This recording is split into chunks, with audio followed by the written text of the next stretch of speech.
Hello, everybody. Welcome to a new episode of the Dissenter. I'm your host, as always, Ricardo Lopes, and today I'm here for a second time with Dr. Marco Del Giudice. He's associate professor in the Department of Psychology at the University of New Mexico, and I will be leaving a link in the description box for our first interview that was focused on his book, Evolutionary Psychopathology, a Unified Approach. So, Dr. Del Giudice, thank you again for taking the time to come on the show. It's always fun to have you on.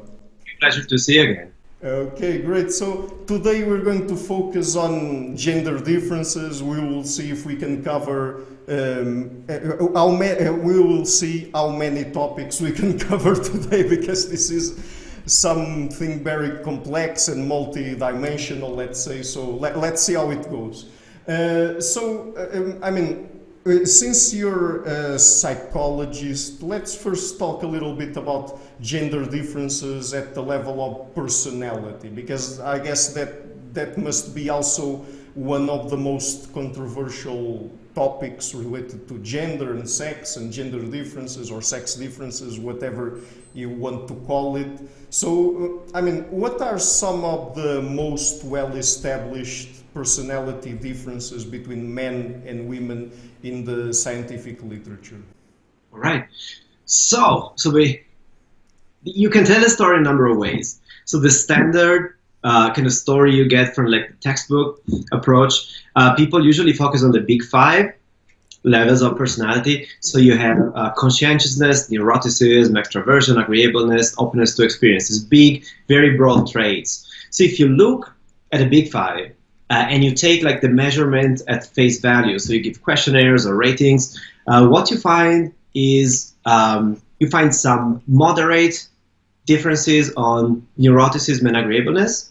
So we tend to be slightly more neurotic in this. That's a technical term, really. It means negative emotionality, unstable emotionality. You can think of anxiety and depression as two kind of manifestations of that. Yeah, it's important to make that point clear. It's not a pejorative term, right? Yeah, no, people hate that word. It's just, historically in models. So emotional instability is probably a better kind of description, although that too.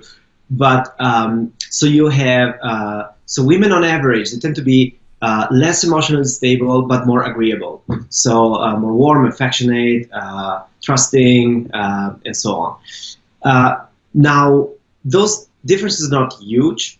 In statistical terms, you have about half of a standard deviation across countries, with some variation. Yeah, and maybe another point to make here is that every time we will talk here about sex differences, we are talking about averages, right?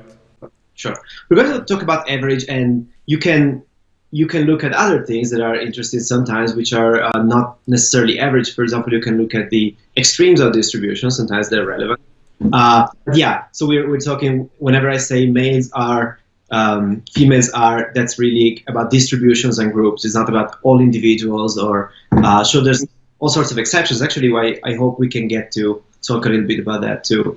Yeah, neuroticism and agreeableness, or emotional instability and agreeableness, that's where you find the largest differences, which are about half standard deviation, which means there's really big overlap between the distributions. If you draw the distribution of male and females, they're very close together, lots of overlap.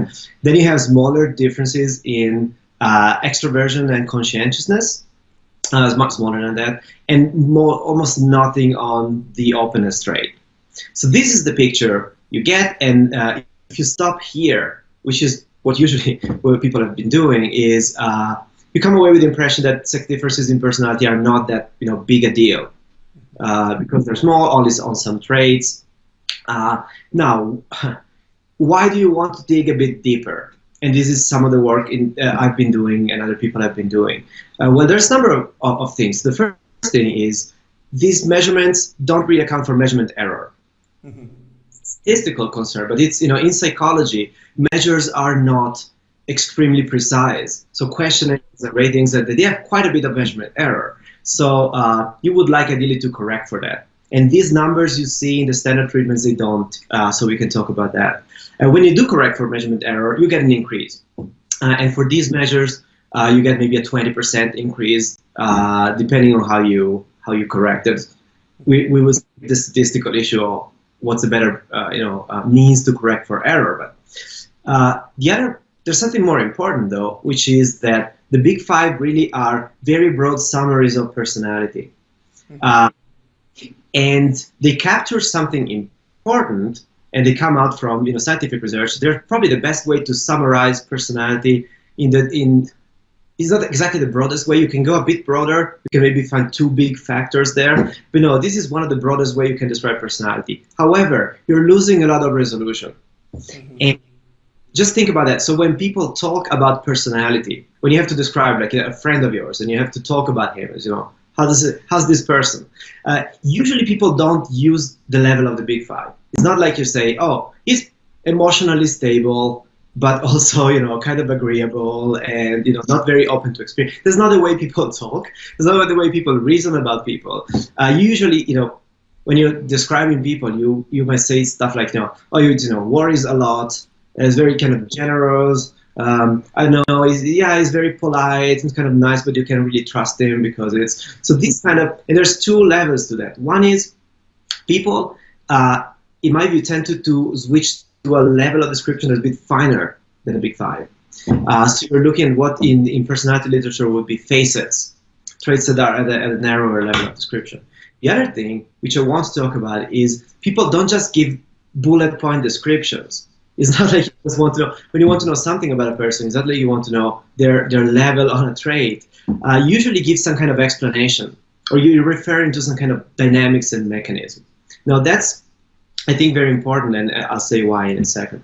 So when you switch to the level of facets, or there are some personality models that have, instead of like 5 big traits, they have maybe 15. That's one of the things I've done in research, is the 16PF kind of classical personality models has a bit more resolution than the big five. When you switch, you find that sex differences increase. Yeah. And the reason why they increase is because so they didn't give you the example of extroversion. So extroversion, there's very little difference between males and females. Females are a bit higher, but it's very small difference. But when you look at the components of extroversion, there's the main two components are, one is being socially dominant and assertive. The other is being gregarious and social. And now when you split extroversion in two, males, you have basically no difference, almost no difference on the trait. But then males are higher in assertiveness and dominance, and females are higher in sociability and gregariousness. So you could say that males and females are more or less equally extroverted, but when they are extroverted in different ways. And this level of expression, and this happens on across the board. So now does that happen with all big five traits when you break them down into 2 or 3 different facets or domains, or? Not all of them, but some of them. So it happens with openness. It happens with conscientiousness. It probably happens a bit with agreeableness, not as much. But for example, neuroticism. So I keep using the word but the emotional instability facets. So if you split it into facets, females are higher than males, across the board. But there are some facets where the sex difference is magnified and some where it's attenuated. So for example, if you look at things like anxiety, females are definitely higher. Things like, say, irritability and anger, not so much of a difference. So anyways, there's an argument that you get, in my view, a more kind of... so the big fives are great. Big five are a wonderful model. I think of them more as coordinates. In the space differences, they're coordinates you can use to place, behaviors and traits, but they're not a very, informative level of description. You want to, and if you move to a more informative and narrow level of description, sex differences become, a bit larger. And the other question, of course, and we can talk about that, I guess that's the next question, is what do you do when you have sex differences on a number of separate traits? Do you consider them one by one, or you try to aggregate? We can talk about that in a second. But one point I want to make before that, because I've been thinking about this a lot. When you read the literature on sex differences in, say, personality, what you get mainly is bullet points. So for example, in the 16 PF, you get the largest difference in a trait that's called sensitivity. The defining things are tender-minded, aesthetic, sentimental, intuitive, versus like hard-nosed, objective, blah, blah. So on this rate, you get pretty big differences, and that's not well represented in the Big Five. That's one that the Big Five that don't really capture well. And then you get moderately large differences in things like anxiety, dominance, emotional stability again. So it's still a list of traits that's a bit disconnected. And what's missing from that is an organic understanding of the sex differences. Meaning, what's going on? Why, is there a reason why males score higher in some traits, lower in other traits? And, just by listing traits in this way, you get understanding, and I think it's an important thing to do, but it's kind of a limited and very narrow understanding of what's going on. And I think that if you want to really understand sex difference, you want to step beyond just listing it's an of analysis and try to make sense of the dynamics. And to do that, you need some kind of theory. That's why I think and I'm saying this because a lot of my work empirically has been just listing traits, but that's really not enough. You don't want to stop there. One thing, just to mention, so one trait that is not well represented in the Big Five, not narrowly represented in the Big Five and not in other personality models is risk-taking. So you find, and there's it's interesting because you have a sex difference, so males on average tend to take more risks across the board, physical risks and financial. It's not a huge difference. It's kind of small too. It gets more interesting because if you look at specific kinds of risk-taking, there you find very large difference. For example, one thing where males and females males really have more risk-taking is so-called heroic risk-taking. Just risking your life and health to save somebody. Yeah. Something where it's actually a pretty large sex difference, and of course it ties into all sorts of things, including physical differences. But you can see how that becomes, more interesting than just saying, oh yeah, there's a sex differences in risk-taking and it's about 0.20 and that's the end of the story. Well, no, there's different types of risk-taking behaviors. Why do males do this? And you can think of, there's probably some good explanations in terms of stuff that shows your ability to withstand, for example, pain, to provide kind of useful service to the group. Can be status enhancing in men in a way that's not in women. So if you move to a functional understanding, you get a better sense of that. Plus, one thing that's been found, I work on stress response to this one of my topics, and under stress, if you stress people out, that men tend to become more risk-taking, and females tend to become more risk-averse.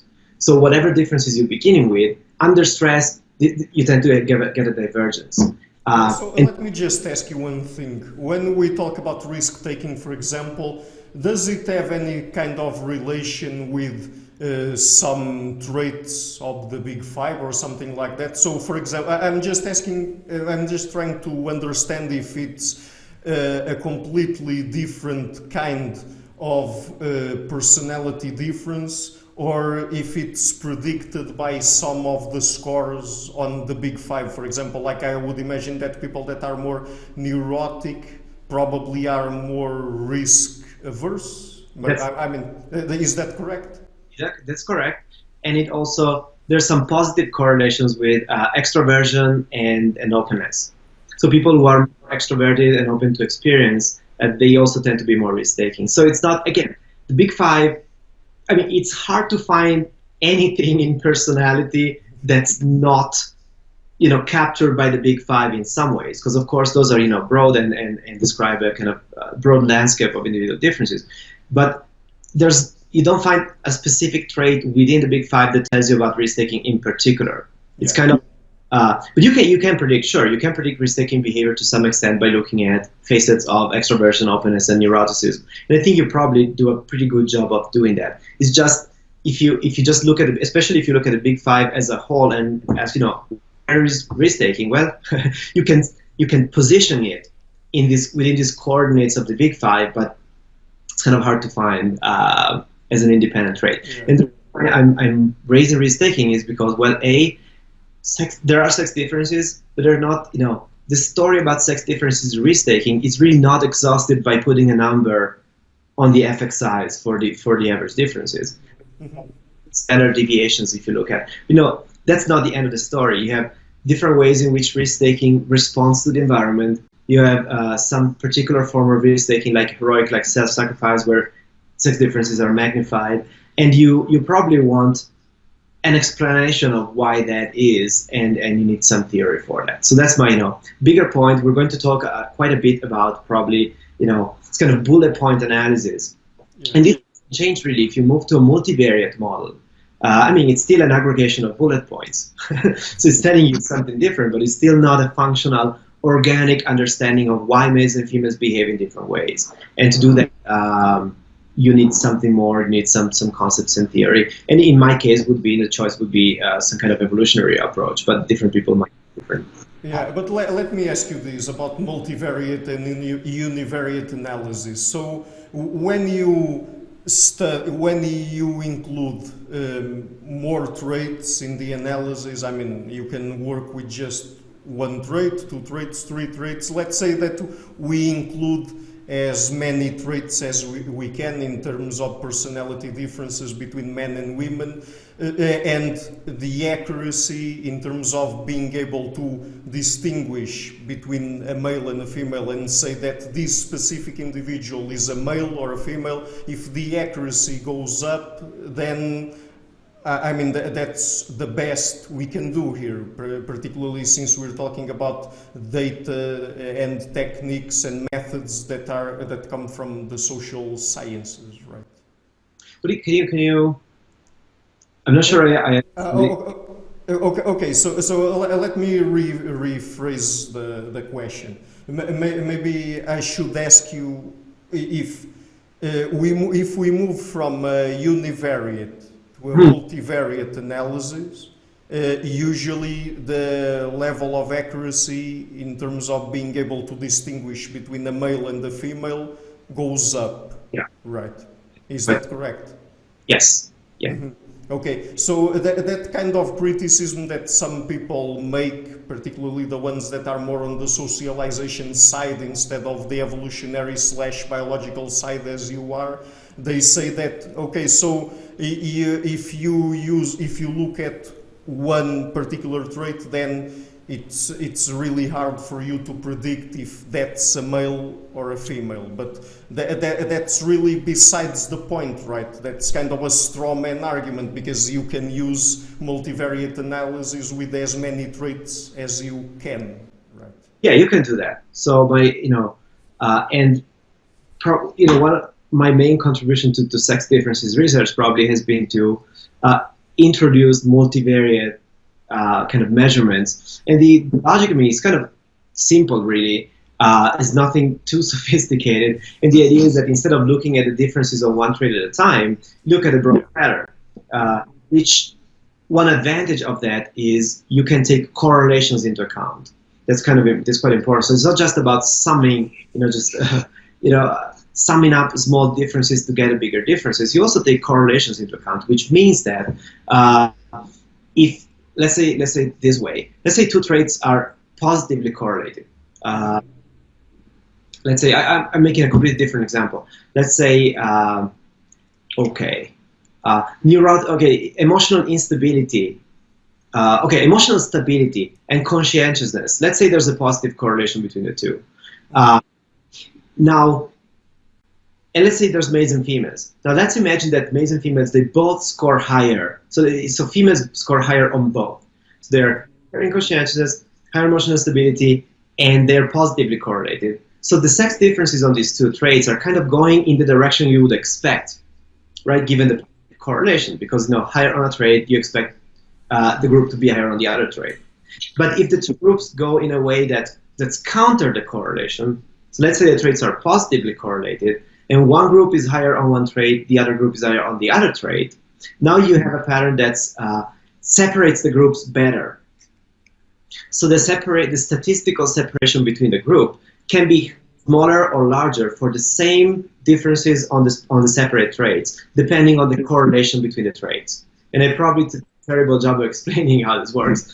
It's hard without drawing something, but taking into account the correlation between traits is actually pretty important, especially when you're moving to narrow traits. Because if you take the big five, there are some correlations between the big fives, but not too big. When you're moving at the level of facets, now these traits tend to be more strongly correlated with one another, so the pattern is stronger, and you want to know if the sex differences just follow the pattern of correlations, or sometimes the pattern of correlation, which separates them clearly.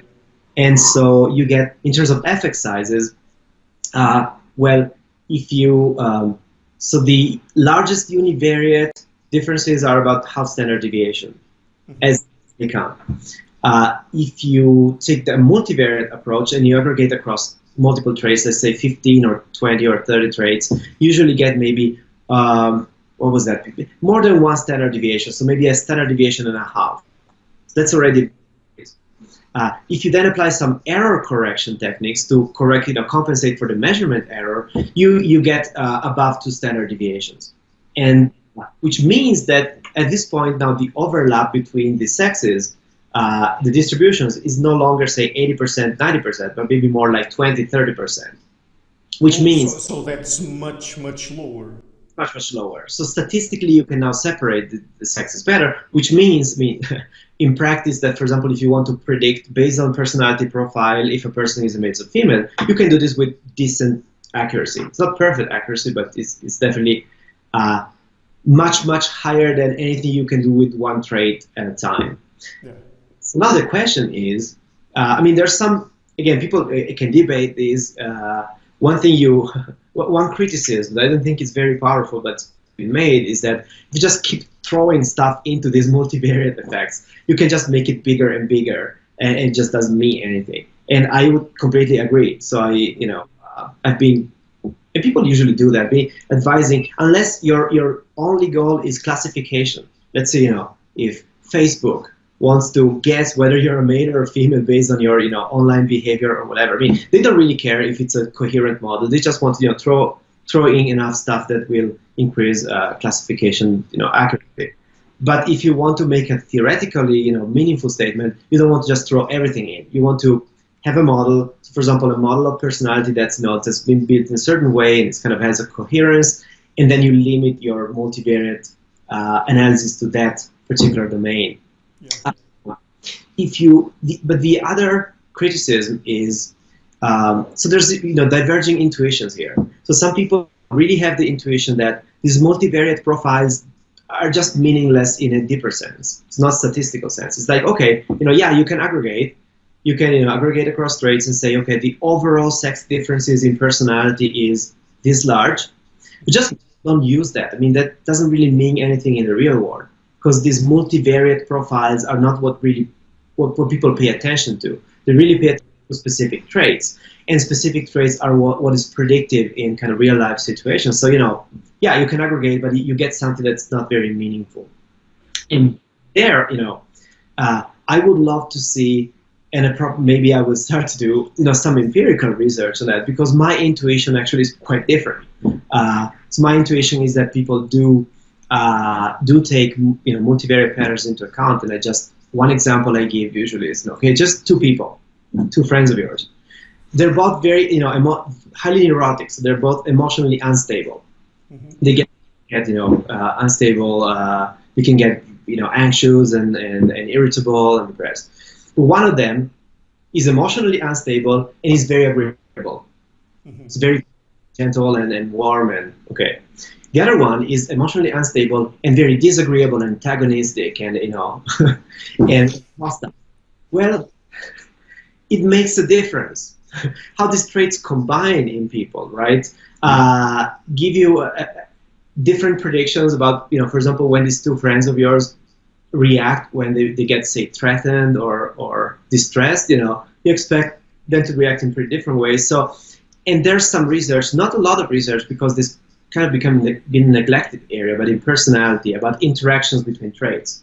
Mm-hmm. But there's some data that the same trait can predict different outcomes depending on the level of other traits. difference. So the combination actually makes a difference. For example, agreeableness and neuroticism or other things. I think that's a reasonable grounds for thinking that multivariate patterns actually mean something to people. Yeah.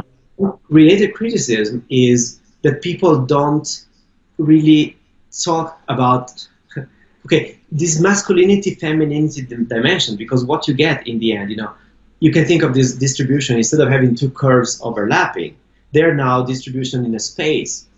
It's a multidimensional space, but there's still, here's the center of the male distribution, here's the center of the female distribution, and there's a certain distance. That's the effect size they're measuring, is how many standard deviations. Now, that dimension that separates males and females into space, some people argue that it's not very salient. So people don't really encode it or register it or care much about it. And it's true that if you ask people to describe, for example, again, describe people, they don't say, I met a new friend yesterday and we chat a bit. Okay, how is this friend like? Oh, it's very masculine. It's very masculine personality. It's like, that's not something you would say. You see what I mean? And the intuition of some people is that dimension, you can describe it, but it's not salient psychologically for people. On the other hand, my counter to this would be the analogy with faces. Because if you compare, this has been done to death. I don't know if I started it, but everyone's using this. But I think it's a very good analogy actually between personalities or psychological domains and faces. If you measure how much males and females on average differ on say the size of the eyes or the size of the nose or the length of the eyebrows or whatever, you find differences, but they're not huge. It's kind of moderate. However, if you put them together, consider entire faces, which really combine anatomical traits, then the separation becomes very large, and people can tell male from female like 90% of the times. So here's the interesting. So and we are obviously very sensitive to the masculinity, femininity dimension of faces. Mm-hmm. The extent that you can actually, I think there's apps now for on your cell phone, like filters where you can take your picture. For example, let's say you're a guy, you can adjust, like slide something, and it will turn your face into basically a female version of your face, or vice versa. Mm-hmm. Well, you can, but that's that's where the analogy becomes really interesting, because the fact that you can kind of swap sexes of a picture with an automatic filter that will just adjust some features, right? And it's you.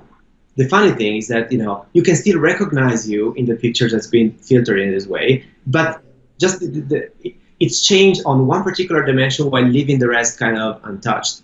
Now, interesting, and it means that you have individual differences, and you have a dimension of sex differences, and you can perceive them and think about them independently.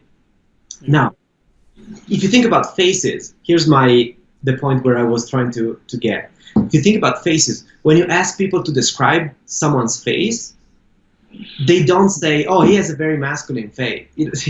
Let's say someone asks, how my wife looks. Yeah. I'm not saying, "Oh, she's very feminine face," and that's it. That's not the way. You can say, no, the eyes and the nose and the anything that's salient. But even for faces, people will describe them mainly using individual traits and specific things, but they are obviously very sensitive to this masculine versus feminine dimension. And my suspicion is with personality is something like that. So people, of course, when they talk about personality, they talk about things like being gentle or anxious or generous or whatever. That doesn't mean they're not sensitive to this overall dimension of a very masculine kind of pattern of behavior versus feminine. And in fact, when you tell people, if you decide to tell people, okay, this guy, he has a very masculine personality. It's not something you would say as a first go of description, but it's not like people look at you and like, what does that even mean, right? People know what you mean. If you say, oh, yeah, this is, I was thinking about John. He's very feminine in his personality. People know what you mean. To me, that it could be actually a situation similar to faces, where you have, of course, the specific individual differences are actually much, if you want to quantify them, they're actually much larger than sex differences. But you still have enough of a robust dimension of sex differences that people can be sensitive to it and respond to it. And whether these kind of multivariate kind of effects or dimensions will be more predictive, right? For any particular outcome, let's say, you can think of, social interactions or job performance, or anything you can think of, like with practical implications in the real world. I'm not arguing that multivariate differences are always better. I mean, in some cases where it's very narrow, some personality traits might be, just individually predict better than just trying to aggregate across. So I'm not arguing that multivariate differences are better by definition. You really want to know both. You want to know the big patterns, and you want to know the narrow patterns. And sometimes the multivariate stuff can be more useful. Sometimes single, very specific traits can be more useful for prediction or understanding. So that's entirely depends on context and people's goals. However, if you just focus, to summarize the story so far, there's one way to describe sex differences in personality, that is one trait at a time, focusing on the big five, which hide a lot of the differences in a way, because they're just very broad, and without correcting for the measurement error that you have in these measures. Now, that's kind of guaranteeing that you get the smallest possible estimates of sex differences. And then if you start correcting for measurement error, moving to a narrower level of analysis and aggregating across traits, it gets quite big. And it's not like the truth is on one side or the other. It really depends on what's yours. So, for example, even the measurement error. Is it always a good idea to correct for measurement error? Well, no. I mean, if you want to know, let's say, how big the sex differences are in reality, like going beyond the limitations of, say, the questionnaires, then you want to correct for measurement error. But if you want to know, for example, how much you can predict with a certain questionnaire, it doesn't make sense to say, oh, this is the sex differences I would get with a perfect questionnaire without error. Well, that's nice to know, but in practical terms, you want to know how much you get, for example, to predict sex or behavior with the questionnaire you have. So everything I've talked about, multivariate sex differences, measurement error, whether broad traits or narrow traits are more informative, that depends a lot on context. But you want to know, my argument is you want to know all of it. You want to know the whole story and what happens when you take different perspective and use different methods. Right. So another topic now, and this is one that I haven't yet touched on the show, even though I've already had several different conversations with specialists from different fields about sex differences. So let's talk about the interpersonal circumplex model. What is that about, and I mean, what are the kinds of traits that it includes?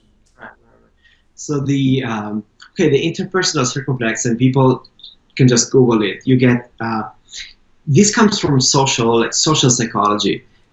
It's not a model of personality originally. It's really a model of social interactions. So the idea is that you can, for example, have two people interact in the lab or in an ecological situation, and then you can code their behavior on these big dimensions. And you can, for example, and the two dimensions are there's a bunch of names for them. One is dominance versus nurturance, and the idea is two independent dimensions. And if you plot them like two axes like this, so it is dominance, nurturance, then interactions can be on a circle, right? Depending on, for example, you can have, your behavior might be, say, dominant and high in dominance and low in nurturance, high in dominance and in nurturance, or any combination. So you can think of all possible combinations of these two as a circle around this. Another way to describe this is more in terms of dispositions, specific behaviors.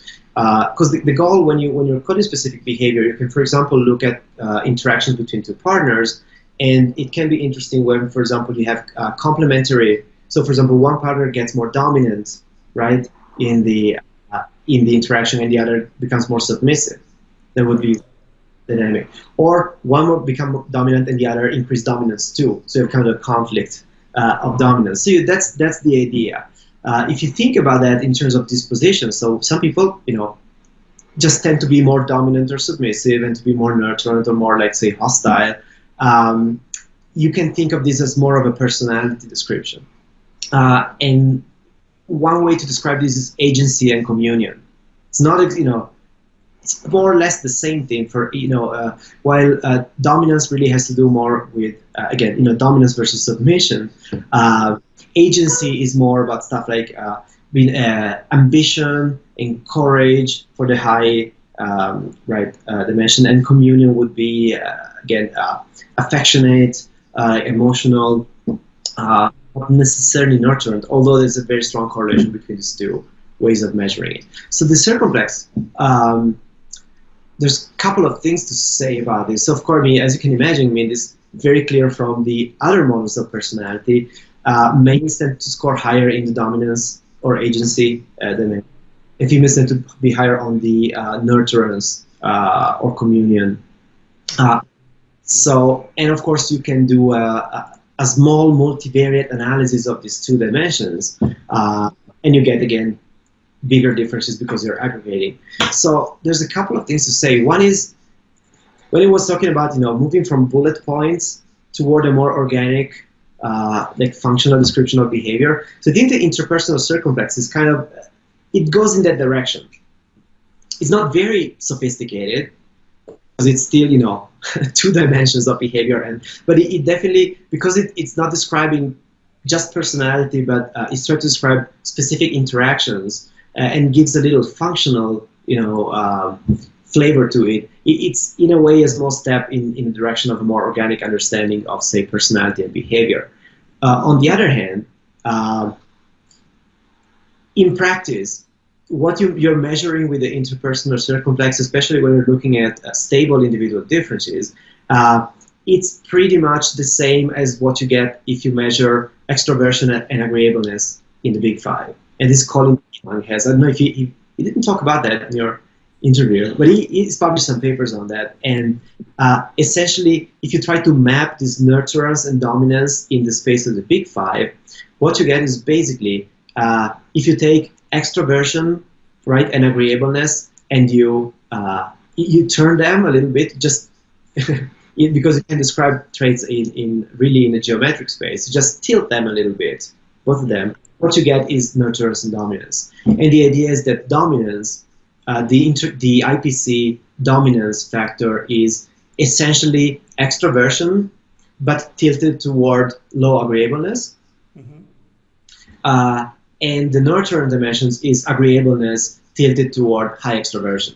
So it's basically the same two axes, turn them a little bit geometrically, and you get the same description. So in spirit, the circumplex is a way to move beyond these kind of static descriptions of personality and, like, broad descriptive traits, and get a bit more functional. In practice, you get pretty much the same information as agreeableness and extroversion in the Big Five. And the circumplex, I don't know if we get to talk about theories of sex differences today, but a lot of, let's say, more social science work on sex differences has focused on agency and communion as broad. Mm-hmm. For example, there's a famous questionnaire, the BAM sex roles inventory, and it's supposed to be a measure of masculine versus feminine, kind of personality features. And what it does really is mostly measuring as kind of agency and communion. Also, there's social role theory. That's from Ellis, right?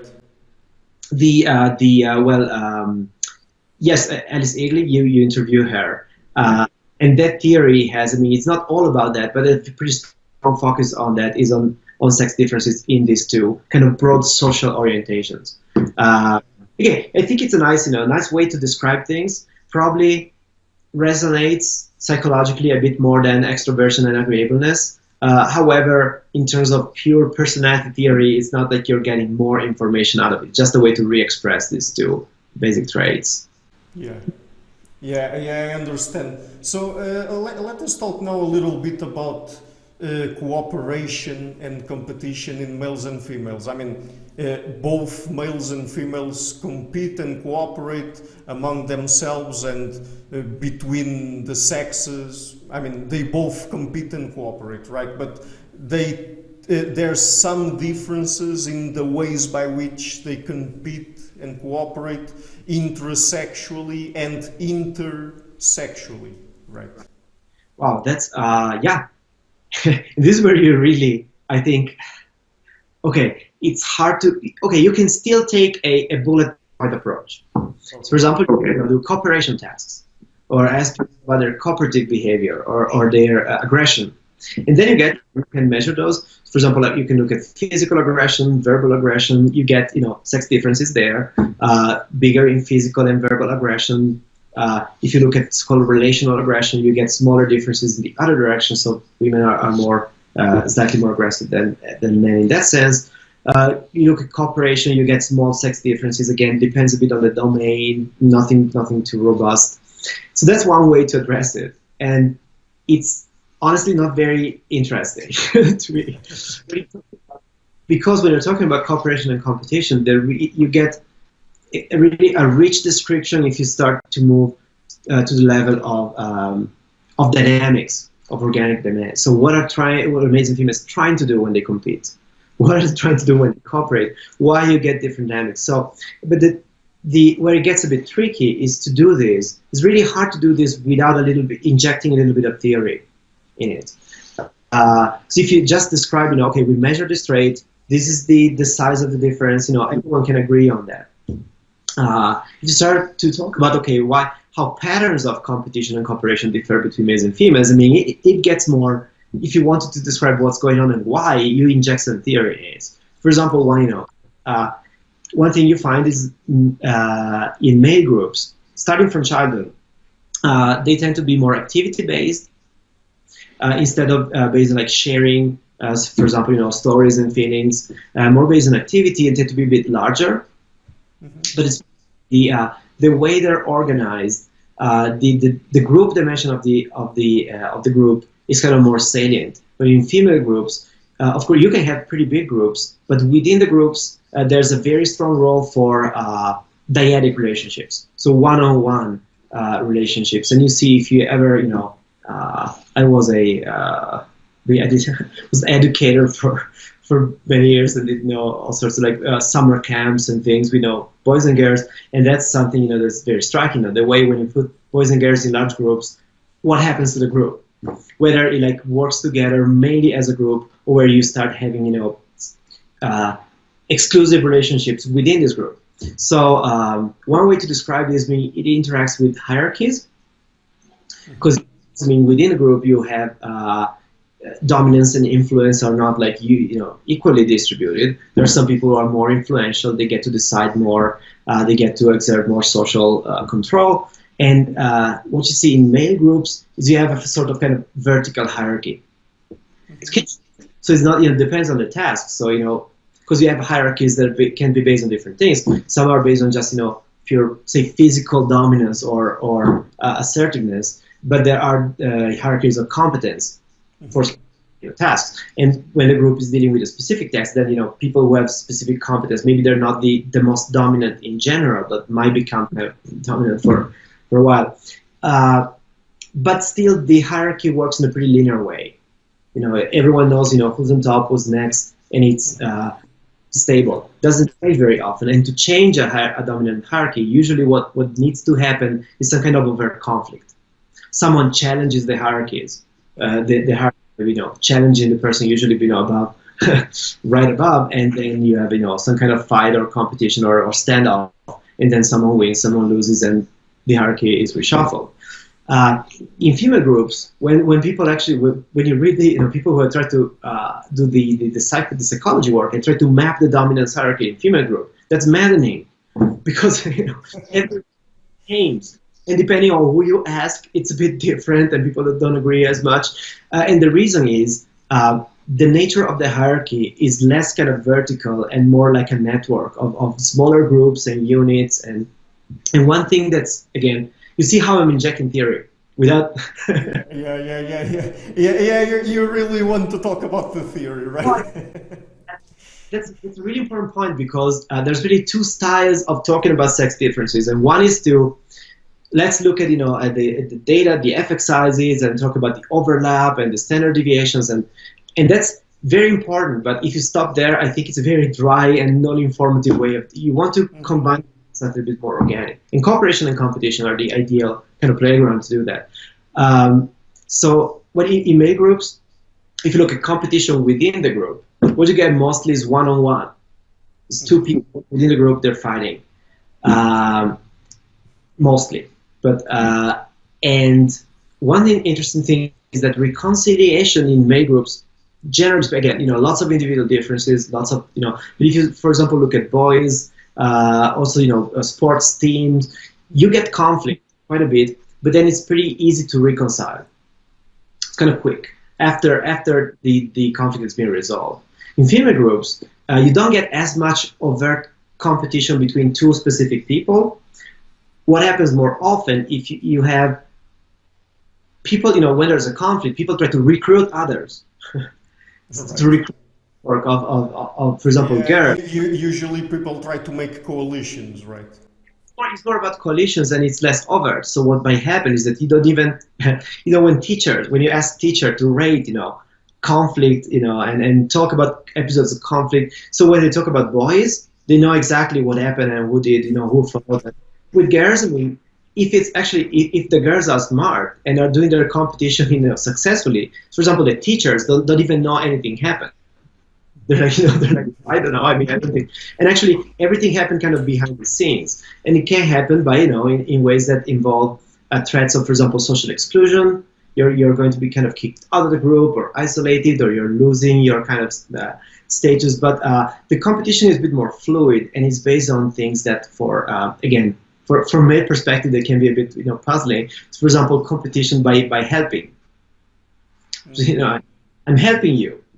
In a very obvious way, and that's very nice. That's making obvious that you're not able to do this, and I am, and I have the authority, kind of, and status to step forward and help you. This kind of very weird. You see what I mean? That's one form of status competition that's kind of pretty sex biased, and it can be more subtle. But it is sex biased in what way exactly? Is it that, for example, women apply more that kind of strategy than men, or what? What you find more, again, it's to some extent a matter of graded differences. It's not like all black and white. On the other hand, when you put enough, let's say, boys or girls together, those differences tend to kind of reinforce, and get amplified in the group. So it's true that it's a matter of gradation, but on the other hand, you can get quite divergent dynamics when you allow them to kind of socially amplify. Because for example, in a group of males, let's say a group of boys playing together. I mean, there's going to be individual differences. Not all boys are going to be equally, let's say, aggressive or dominant, right? But the group as a whole has to work in a certain way. So to some extent, individual differences are going to be flattened a little bit because of the group dynamics. So you will see more of a separation if you look at groups than if you look at individuals.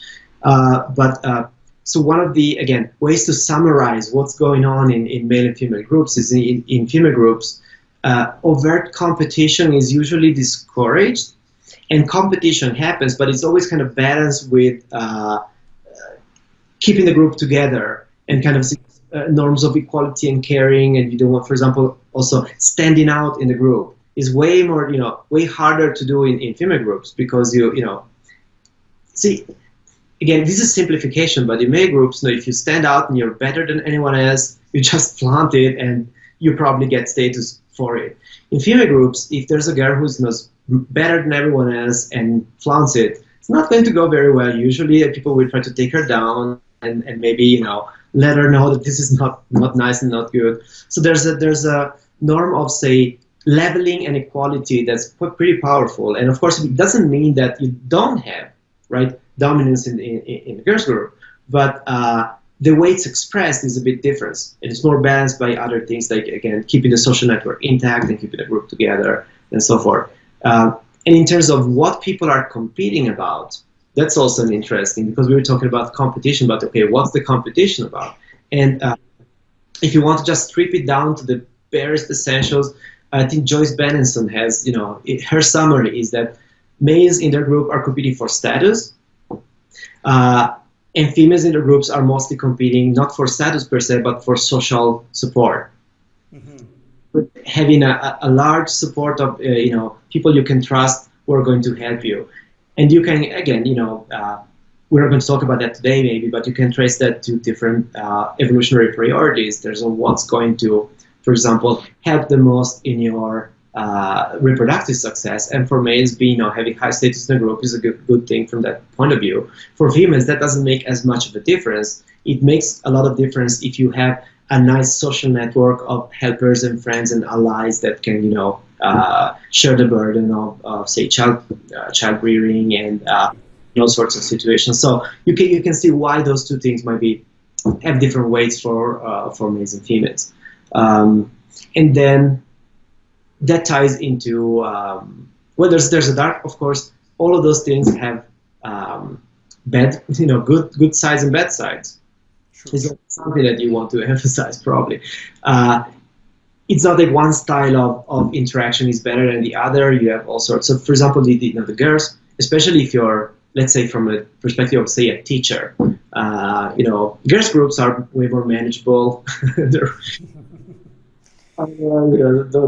I'm joking a little bit, but you could make value judgments about whether the interaction styles of boys and girls is better or worse. As usual, there are costs and benefits.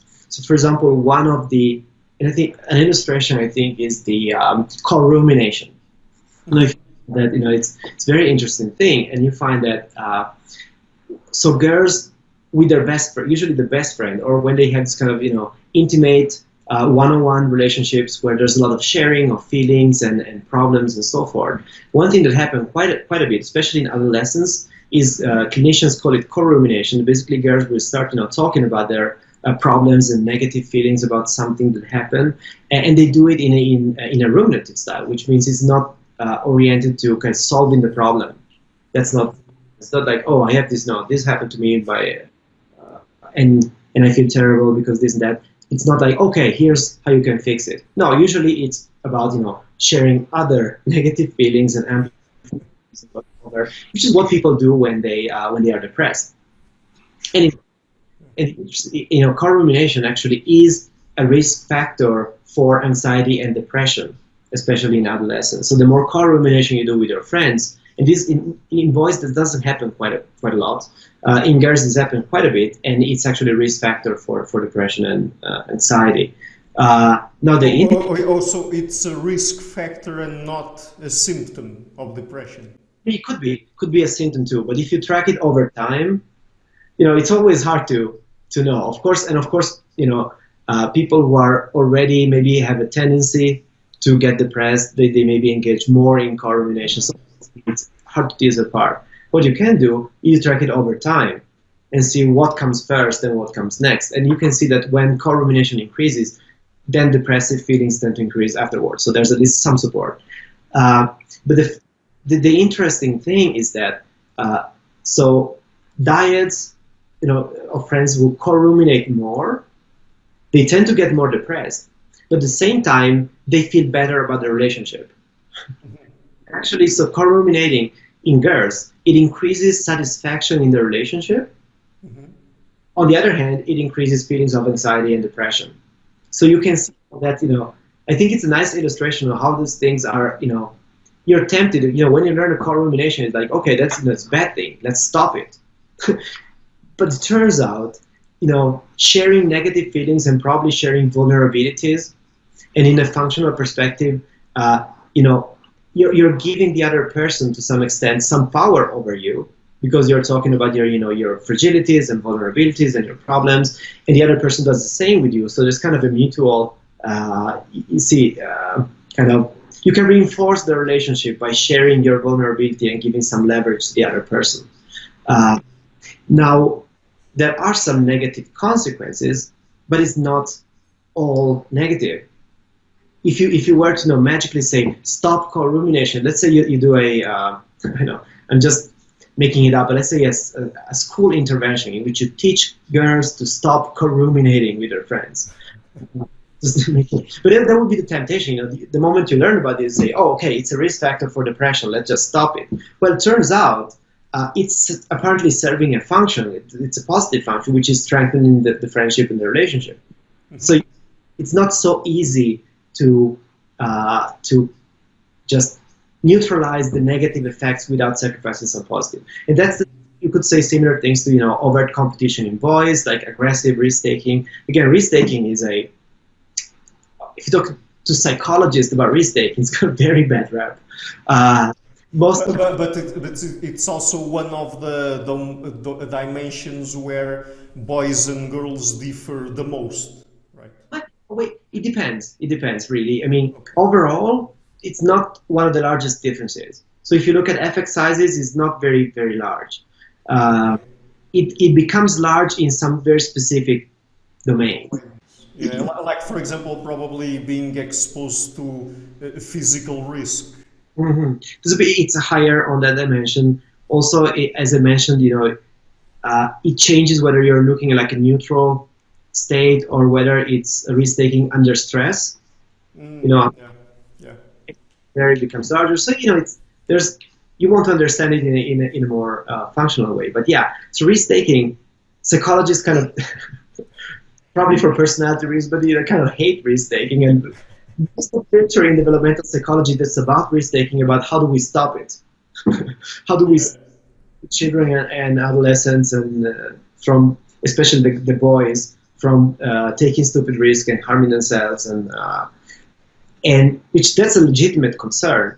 I'm not saying that it's not legitimate, but there's a tendency probably in psychology to forget the positive aspects of risk-taking. And for example, you want to, society kind of relies on people who are willing to take, say, physical risks, firefighters and policemen and all sorts of people who are actually their job, basically job description, I'm taking massive risk, right? You don't want to eliminate that. So anyways, I would guess one of the general insights I try to push every time I talk about sex differences is kind of resist the temptation of immediately thinking that one trait or one difference is good or bad without thinking deeper about the balances of cost and benefits. There's depending on, and of course, I mean, there's which to me is kind of a fun side of life, how of course men will be sometimes very perplexed by how female groups and female relationships work and say, but the problem is that's kind of part of the game of life. But when you decide that one of the sexes is doing it right and the other is doing it wrong, then I think you're missing the bigger picture, and you're probably missing some really important things you should be thinking about. Like the bits of stuff that seems to be bad on the outside, and then of course you have stuff that's actually bad. For example, if you look at homicides, so huge sex difference in homicides rate. I'm not saying that. Oh well, you should just accept it. It's great. That's not what I'm saying, of course. But especially when we're talking about personality and social styles, and I think again, probably an evolutionary perspective where you're thinking, it detaches you a little bit from the immediate thoughts and reactions to those things, and you're starting to think about possible cost and benefits in terms of reproduction and mating success, and that one of the side effects is detaches you from it a little bit, and I think it gives you probably a bit more compassion and a bit more equanimity about the cost and benefits that their sexes are paying in their own social worlds. Okay. So, and I think that another dimension or another aspect of psychology where males and females tend to misunderstand each other the most, I guess it's possible that I'm wrong, is when it comes to communication, particularly verbal and non-verbal communication. What are some of the biggest differences there in terms of communication styles, let's say? So let me, okay, I think you put your finger on something there. If you look just at the number of like self-help books or popular books on this, is it like the women, men are from Mars, women are from Venus, and all the there's a huge market for books that basically are at least are trying to help, say, males and females like communicate across like gender divide. If you look at the scientific literature, there's some work on communication patterns in females. Most of what if you summarize it, I did it a few years ago. I mean, what you get again is hints at some things, but the way people set up the studies and the kind of variables people measure, you don't get a lot of that. So it's kind of a bit. Let me tell you what I mean. So for example, one thing in communication, first thing, there's a female advantage, generally speaking, on verbal performance. So in terms of like fluency, verbal understanding, and with some exceptions, but across the board, females are from childhood better than the men at just verbal communication in general.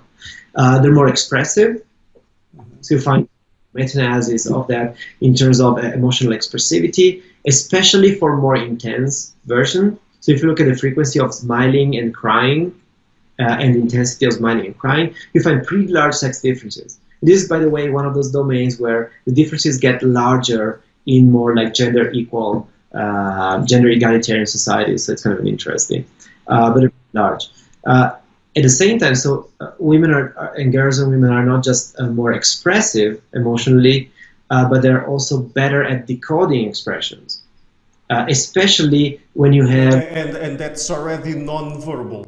Non-verbal. We're talking about non-verbal. So there's a verbal advantage, but also non-verbal advantage. Especially, I know there's been a lot of research lately, but when you have, for example, emotional expressions that are, for example, mixed or conflicting, or showing one kind of expression with your face, but for example your voice is giving a little slightly different message. It's kind of discrepancies in the emotional expression.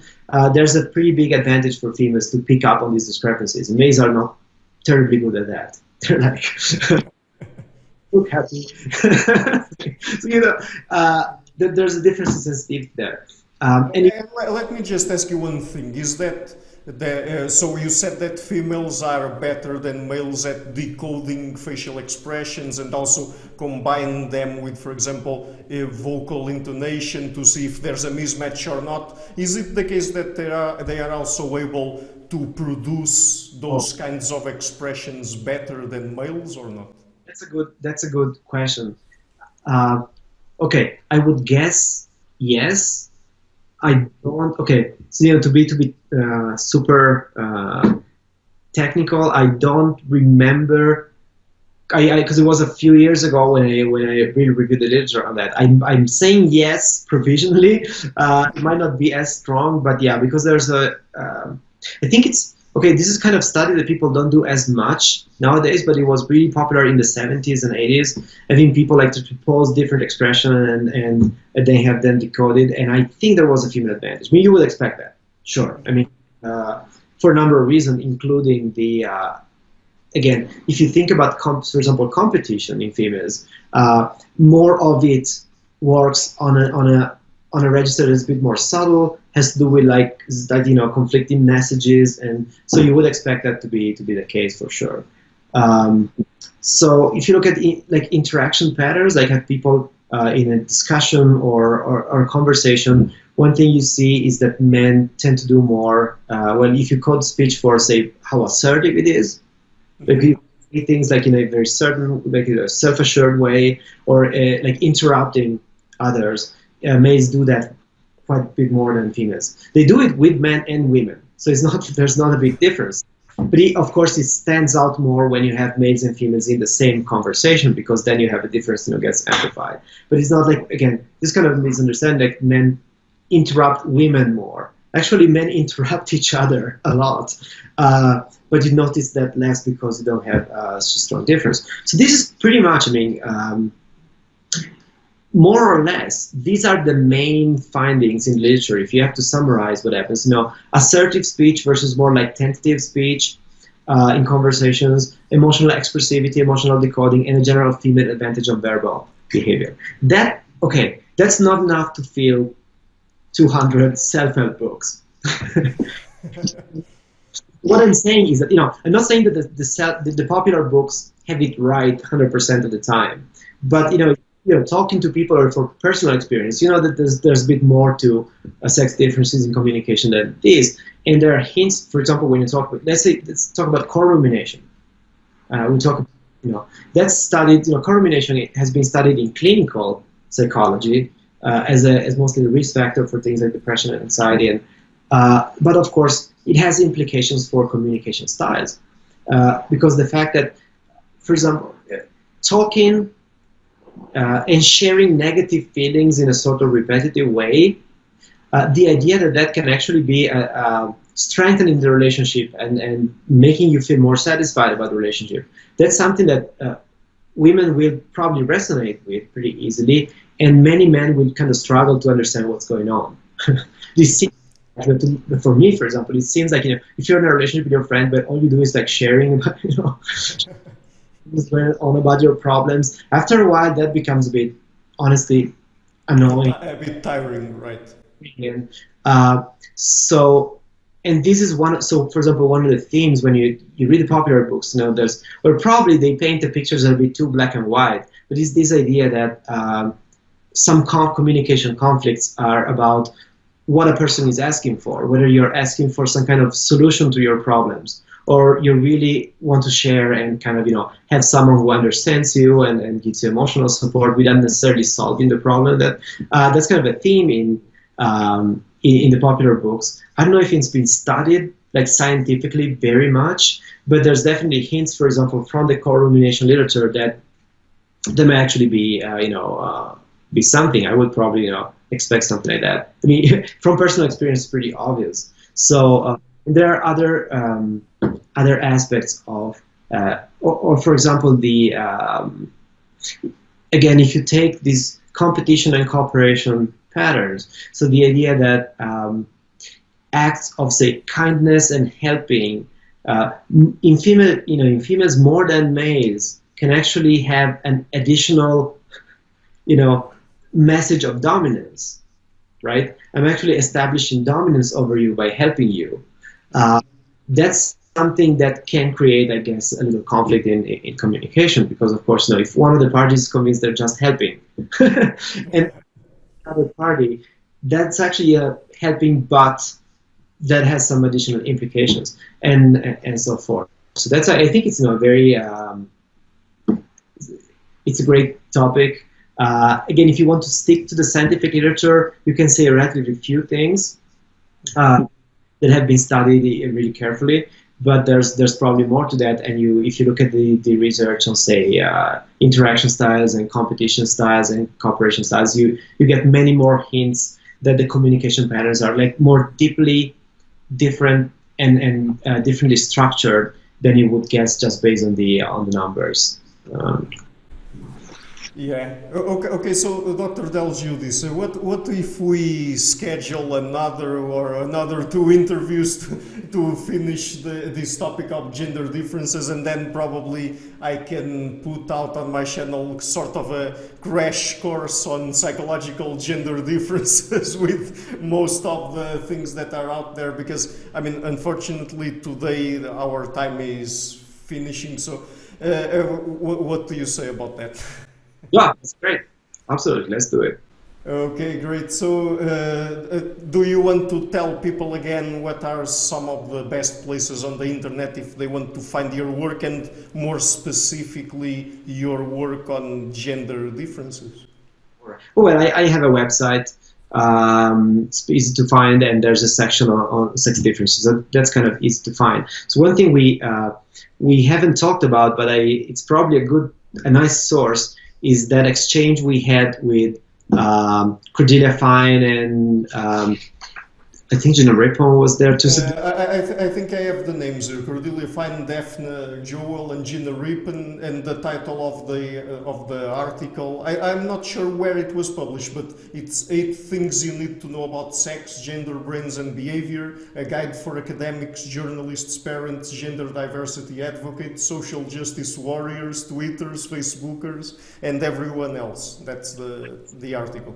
Right. So they published this article. There was an online journal, and it was a little group, me with David Putz, David Schmidt, and others. So we wrote a reply to that, and they replied on David Schmidt's Psychology Today blog. And I think it's a nice, if you're interested in especially debates about sex differences and why people think different things and why people, for example, interpret the same kind of evidence sometimes in different ways, and divergence in interpretation. I think it's a very nice summary and a place to start with, particularly because I think in the end it ended up being quite constructive. Mm-hmm.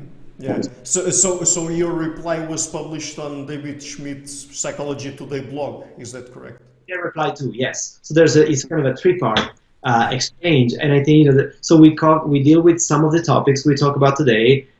There are links to papers and books, so it's kind of an like Kickstart reference list if you want to know more about that and go a little bit to the scientific literature. And I think it's useful to give you show you how people can have different perspective on some of the same topics. I think overall, it was constructed. It offers a nice kind of balanced perspective. I got this feedback log. It was one of the most successful exchanges between people who, in a way, are kind of in different camps on this topic of sex differences. So I would definitely recommend that as a starter. And then, of course, the second part of this interview. Yeah. So we will schedule that. I will be leaving links to your work on gender differences and also to these articles. I mean the original one, and then the reply, and then the back and forth, let's say, in the description box of the interview, so that people can read them if they want. And Dr. Del Giudice, thank you again a lot for taking the time to come on the show, and it was really fun again. So let's do it another time. Bye. Hello everybody, thank you for watching this interview until the end. As you might have noticed, I've been doing regular interviews with top academics and intellectuals from a variety of fields.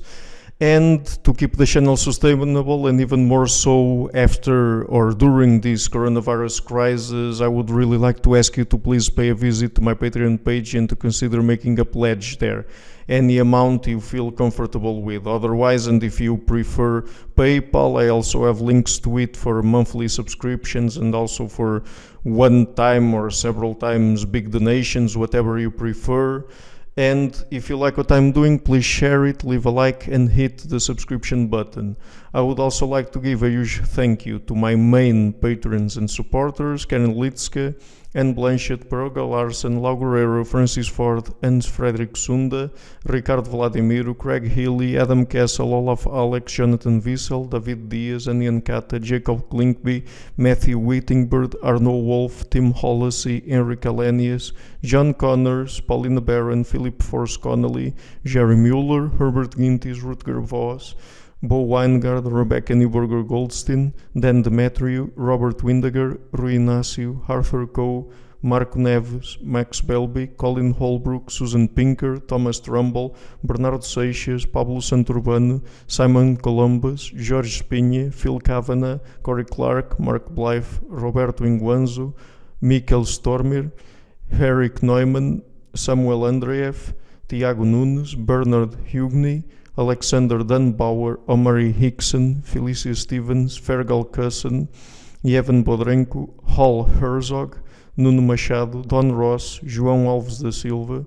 My producers, Isar Weber, Rosie, Jim Frank, Lucas Stafiniak, Ian Gilligan, Sergio Codreanu, Luis Caetano, Matthew Lavender, Tom Van Egdom, and Curtis Dixon, and my executive producer, Michel Rugieski. Thank you for all.